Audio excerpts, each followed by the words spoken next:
The other point I wanted to bring up is, I don't know if everyone here saw the new video of the killing of Che Taylor released in the media last week. I'm not exactly clear why that video wasn't released earlier, but having said that, as we know, Che Taylor was shot and killed by the Seattle Police Department a year ago, leading to protests in Seattle, and it became a catalyst for the launching of the Not This Time Coalition, which is a grassroots coalition, which as its first move is attempting to move a statewide ballot initiative to make it possible to prosecute police officers who commit murder. Unfortunately, this council has played very little to no role in holding the police department accountable for this incident. I just wanted to remind the council, almost a year ago on February 26th, I sent an email to Councilmember Gonzalez requesting her committee hold a hearing on this. And in this email, I'm just going to quote my own email, just a part of it, where I said, I'm writing to request a briefing on the shooting where council members and the community can have a public dialogue with you, Chief O'Toole, and the Seattle Police Department.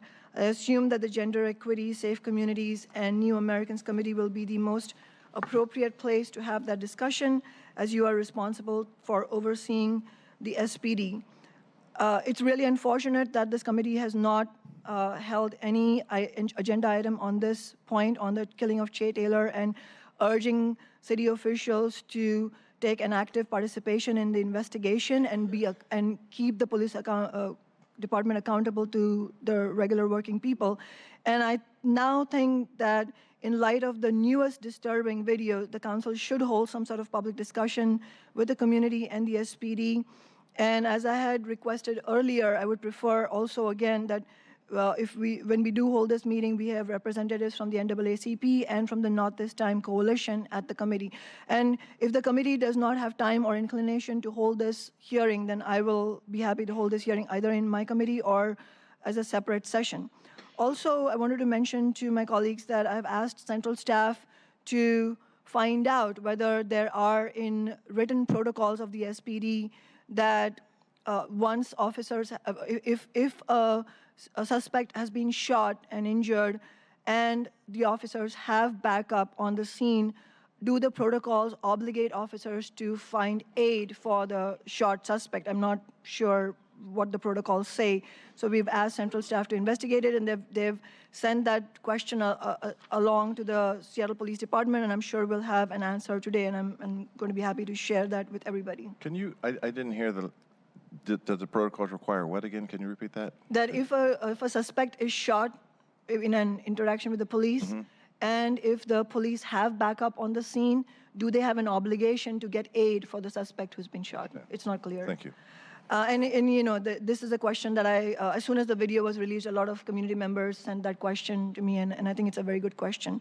And then last but not least, I wanted to share with everybody, as you all know, there's going to be massive protests, very likely the largest ever protests in U.S. presidential history for Inauguration Weekend. We have massive protests happening on the 20th and the 21st all around the country, including Seattle. My office, which is bottom lining the Coalition to Resist Trump, we will be working with many other activist organizations to have protests on the 20th, and also we are in solidarity with the women's rights protest on the 21st. But this Saturday this week, on the 14th, the Coalition to Resist Trump will be holding a town hall to help mobilize for the protests on the 20th. So please join us. We're also working with the National Lawyers Guild to find out if we can have workshops at this town hall on the 14th to advise immigrants and young immigrants in terms of their rights when they go out and protest. We've heard that a lot of people want to know what their rights are. And I think that would be really useful. And the National Lawyers Guild attorneys have very kindly obliged to help us hold those workshops. So more information on that will be forthcoming. Thank you. Thank you.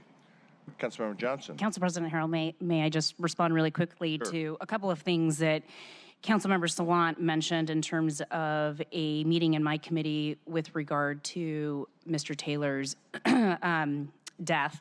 And I did, in fact, have a meeting related to issues surrounding Mr. Taylor's death. It may have not been structured in the way that Ms. Councilmember Sawant would have liked, which might explain why she didn't attend the meeting, but we did have a meeting where Andre Taylor and his family joined us and made remarks at the top of the meeting. And we had a conversation about what the next steps would be and what that would look like. And indeed, currently, right now, the inquest at King County is occurring, and that is being managed by the King County Prosecuting Attorney's Office. And the Che Taylor family is being represented by James Bible, who's the former president of the NAACP. I have kept apprised of how that is progressing and have been told repeatedly that while that inquest is ongoing, it would be unreasonable and imprudent to have a public conversation about the actual evidence related to that particular piece of litigation. So I just wanted to clarify the record on that particular piece.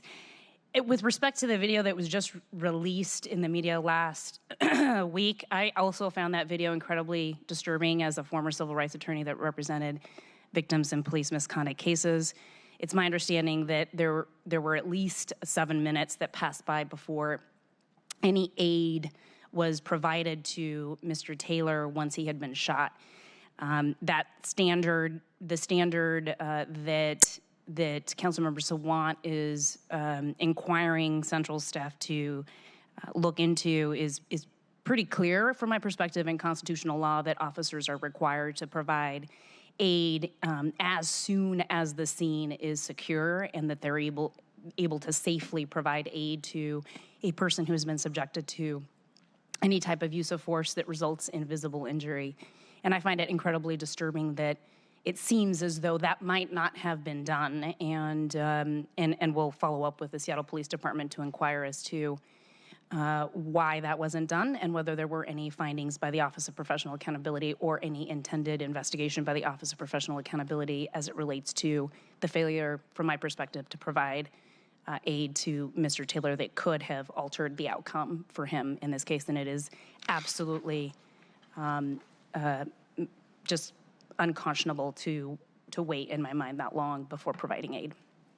Thank you. Councilmember Sawant, did you want to? Very quickly, I think it will be really important for the council to have a meeting with community representatives. And as I said, it's especially important for representatives from the NAACP and the Not This Time Activist Coalition to be there because they're the ones who've been working on the ground. And without them, the Che Taylor case would not have remained in everybody's sights.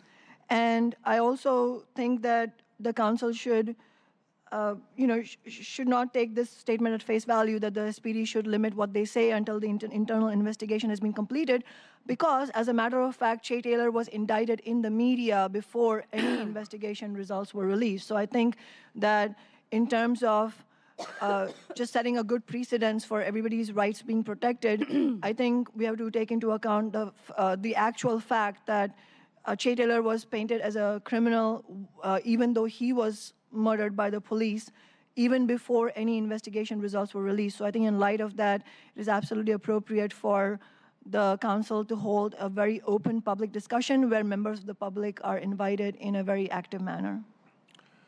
Okay, thanks for those comments. And I, at the risk of opening up more discussion, which I don't want to do, nor will I did attend at least one very positive meeting, I thought, at SVI with Councilmember Gonzalez's staff and all of the family members where I think, and it was very well attended, where we openly talked about how unfair the media was during this and had this is right after the shooting, and talked about how unfairly Mr. Taylor and his family members were being portrayed. And at that point, we knew and anticipated lawsuits would start flying as they should have been, given these circumstances. And so we hope that, again, we not only the family seeks and receives some justice, but we, once again, use this as a tool to improve our policy. So more to be discussed and more to be continued. So thank you for those points.